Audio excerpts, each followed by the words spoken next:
we all know we are celebrating also, we dedicate this family summer camp to Swami Rama and his teachings. It is 100th year from his birth this year. So we all remember him, his what he taught us, and the topic we have all these days. We thought it would be helpful for all of us to understand what education means, and also for parents. Maybe it is there are some suggestions about how think another way of teaching our children. In one word, I would say the difference is from what we thought until now, what we saw, what we experienced until now in our schools. What is education? It is to learn something by heart and share it with other people.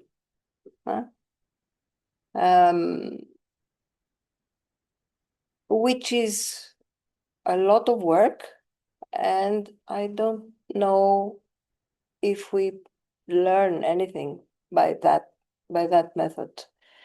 I mean, if I remember when I was learning something by heart, in order to say to my teacher, if they asked, it's your turn to say today, or it's your turn, something like that, I answered the question, and I had studied very hard, but the moment the lesson finished, I forgot what it was all about. But when something happened to me and I needed to act and react, and even if I was wrong about something, for me this was a lesson. So this is how Swami Rama taught us. It was only by experience. So you can never forget what you learned, never. Maybe the difficulty is sometimes to put it in words, because it comes so naturally.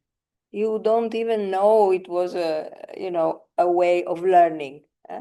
We don't pay so much attention, but the lesson is so strong, and it's like as if it is written on us. You can never forget. I did not meet Swami Rama in flesh and body, but fortunately there are more of us who have not met him live, but we have been taught very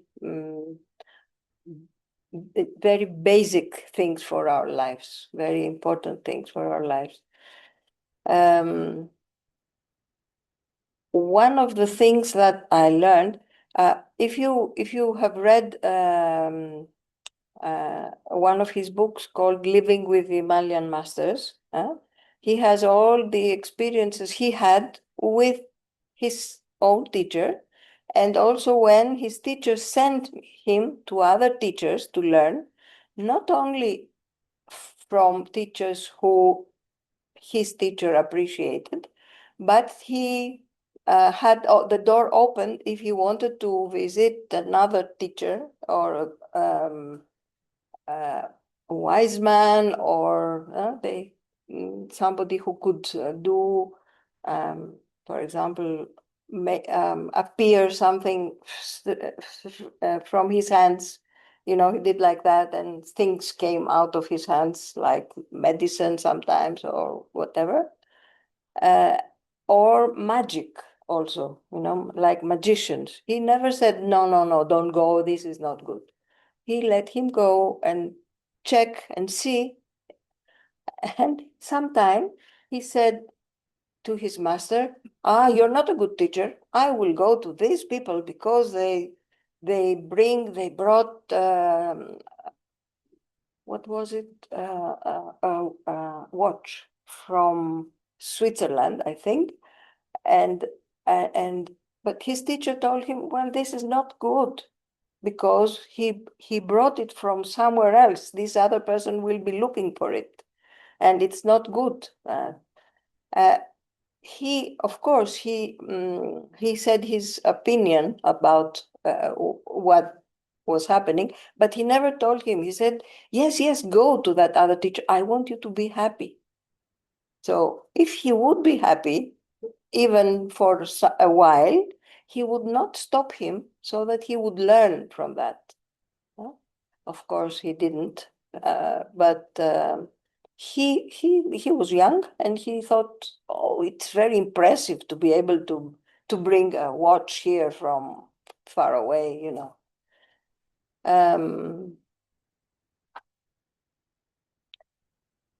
Some personal things I can say. When in 2010, I started going to the ashram regularly. And the first time I was initiated by Swami Ritavanji, then later by Swami Veda, because it was a period of my life that I was very ill. I had 5 cancers, the one after the other appeared, and in different parts of my body. And whenever I was there, I felt very well. But this, I feel very well even now. When I go, I feel I become new. I don't know, as if as we wash ourselves outside, I felt I had a shower inside, you know. I felt something cleaned me from the inside out. So at that time,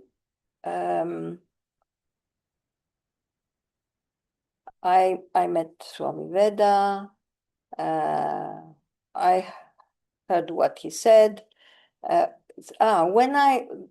moment I arrived, I went to see him and pay my respect, and he was there. He had another appointment, and the other appointment had finished, and I went in, and he said, "My child, how are you?" I said, "Swamiji, you ask me how I am, you know better." And he was laughing. He didn't say anything. But because he saw me waiting for some answers like that, he said, you look well. I say, okay, I'm not well anymore yet. He laughed again. He didn't say anything. 1 year later, without any question from myself, he said, now that you are well, of course, they can see, they understand, they don't need us to tell them something. They know much more than we understand for ourselves. He said, now that you are well, and he added, some work that I had to do, some mantra, etc., etc. Swami Rama, we have heard many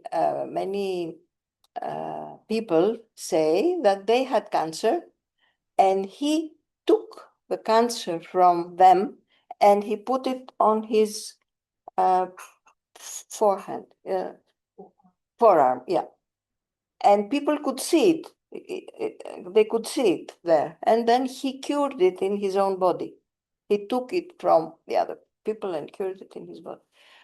I don't have any spectacular thing to say, but I know, because I also did chemotherapy, and then I stopped it because I said to my doctors, I'm sorry, I have to stop because now I feel I'm dying from the chemotherapy. Let me die from my cancers. I did it, let me die from that. And they said, no, you have to continue, you have to continue. I could not. My body could not stand that. So I was well. And when I went again to the doctors, they considered that this was a miracle. It was not something because they said, no, it's very dangerous to stop. You're not well yet. Yeah. And yeah, after that, they thought it was a miracle. Like that's how they called it. But I know how it happened. Sometimes we know. We don't need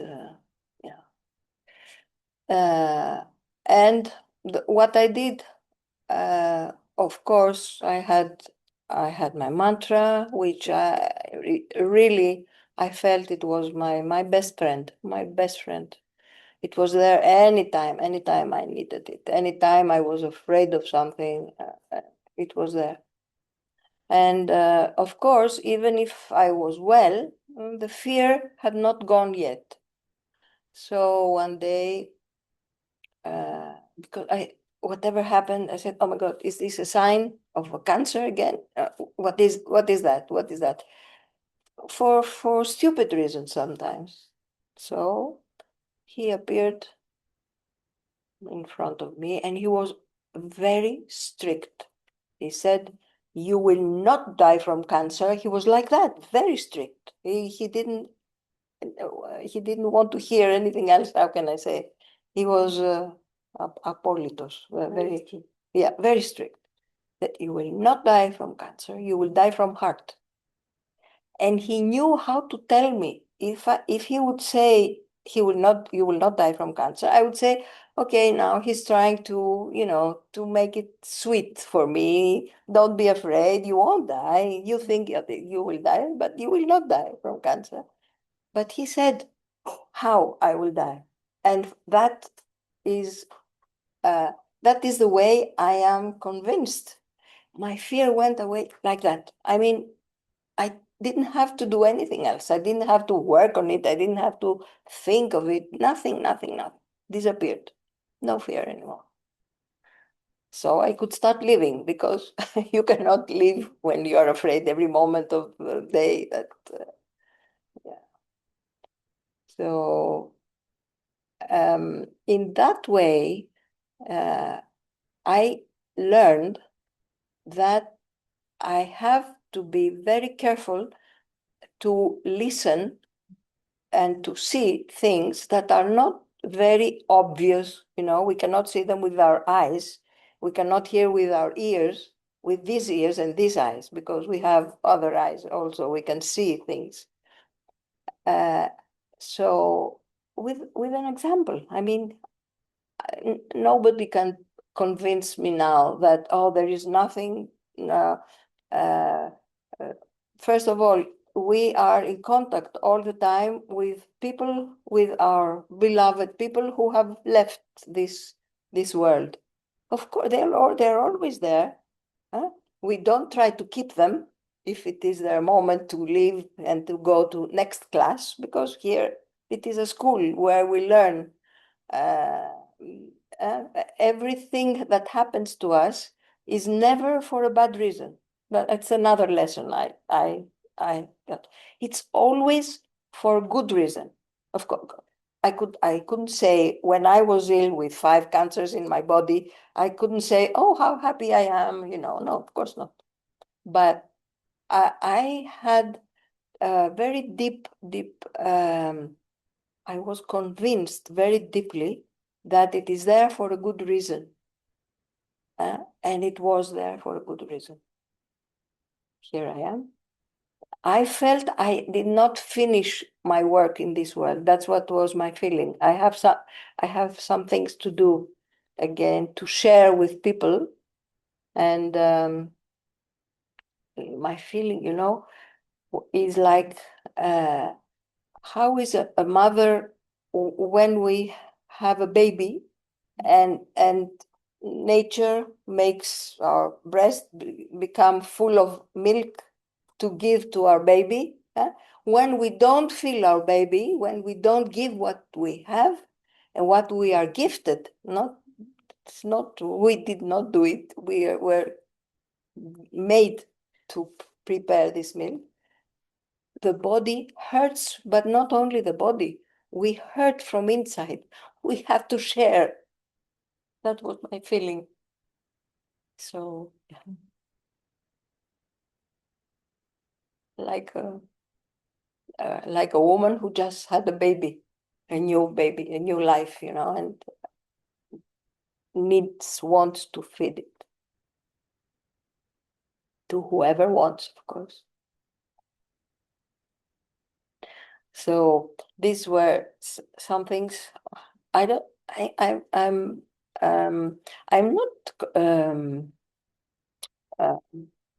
I believe very easily. People I have tested, not anyone. I don't believe anyone.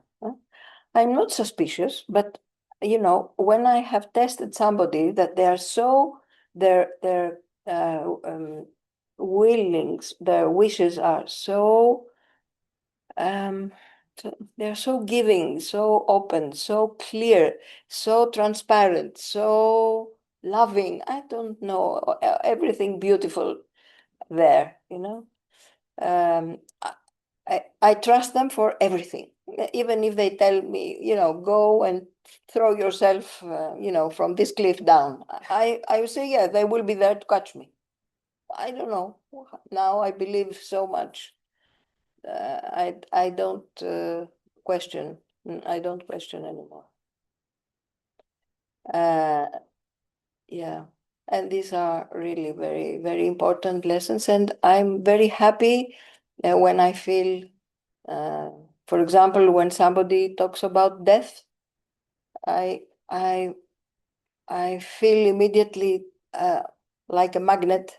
I would like to go close and talk to them about death. It's nothing, because among other things, I died and came back during this period of the one cancer after the other. Some moment I died and I came back, and I said, oh, that's a great present I had, great present, because I know I had heard that it's not a bad thing. You're just this class has finished and you go to next class. This is all about that.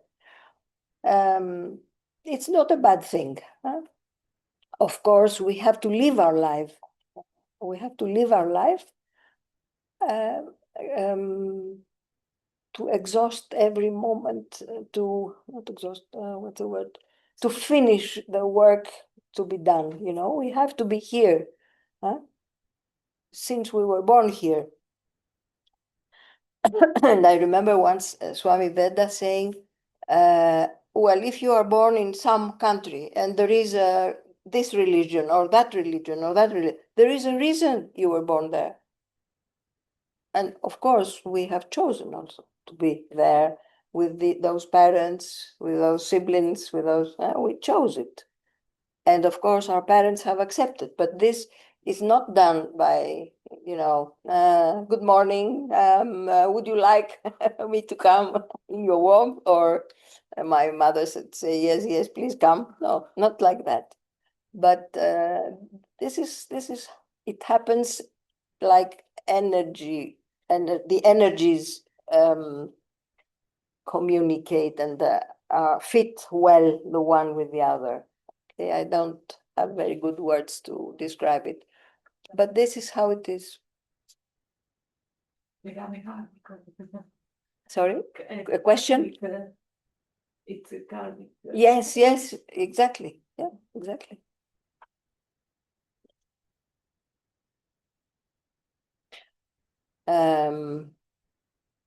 So really, these were the basic things I learned, which changed my life. Many people told me after, they were expecting me to die, and I was getting better and better and better and better, and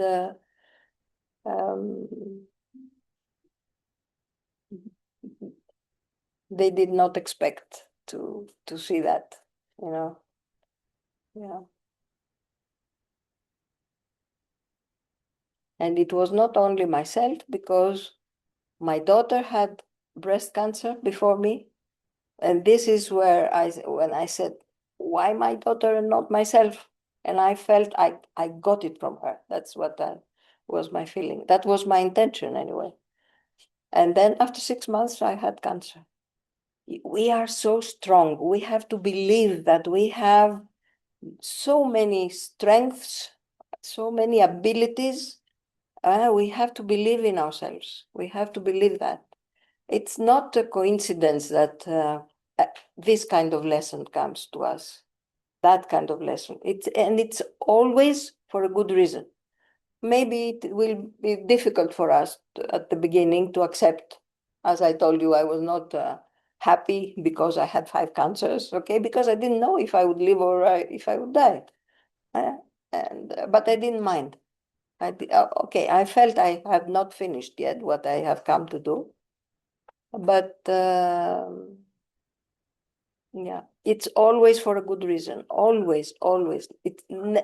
It's not possible that I don't know, whatever we want to call it, God, nature, universe, names have no special significance, but whatever is sent to us, it is only for a good reason, only for a good reason. It's never a bad thing that happens to us. We will learn from that, and we will be a better person after that. At the beginning, I didn't remember it immediately. Let's repeat the question so that they can. Yes. The question is whenever I was afraid of something, what did I do? Yeah. At the beginning, I didn't remember the lesson. I did not communicate with what I learned. It took me some time. I mean, the moment I started being afraid, maybe there would be 3, 4, 5 minutes that it would last. But then I remembered, and I said, "Oh, stupid." Yeah, and I said everything will be okay. That's how I. And then it was 4 minutes, 3 minutes, and it disappeared. It disappeared. It doesn't mean that I'm not afraid of any other things, but I'm not concerned about my how can I say, how long I will live, if I will live, if I would die. I enjoy what comes. I enjoy what comes, and I don't know. I think that I will not be afraid to die. I think so. I will tell you when it happens. I'm not sure. I mean, I have not experienced it. So, but this is what I believe in me, that I will be happy, because there's so much work to do there to continue what will be concluded in this plane, in this life. And then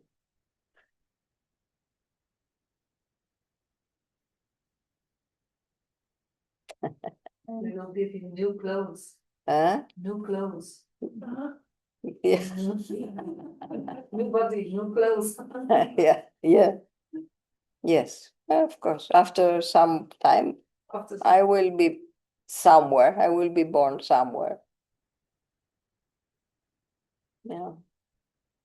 And what To continue. Yeah. What was the greatest gift that your teachers gave you? Can you hear, or should we repeat? Okay, I repeat. We can hear it. What is the greatest gift my teachers give me?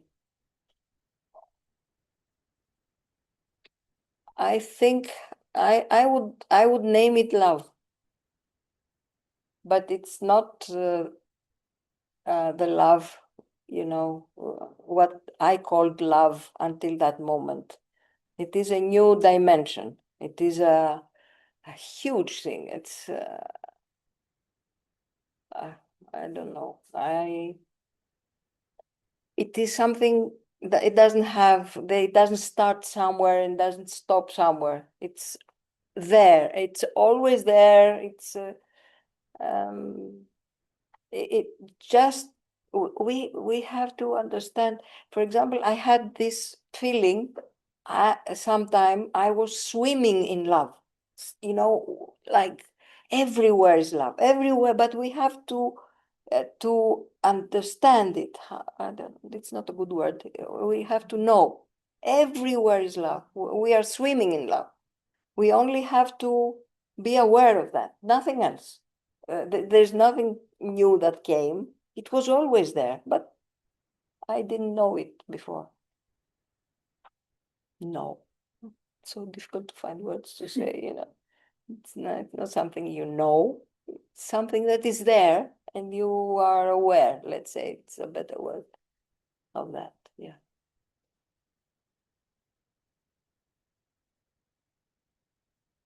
And some days ago, I saw by Rumi, Rumi said, and we have it, we also wrote it here, I don't love you with my heart or with my mind.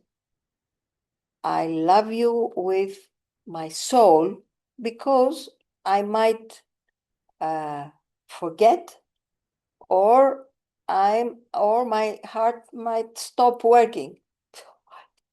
It was made for me. Rumi said it. Yeah, I love you with my soul.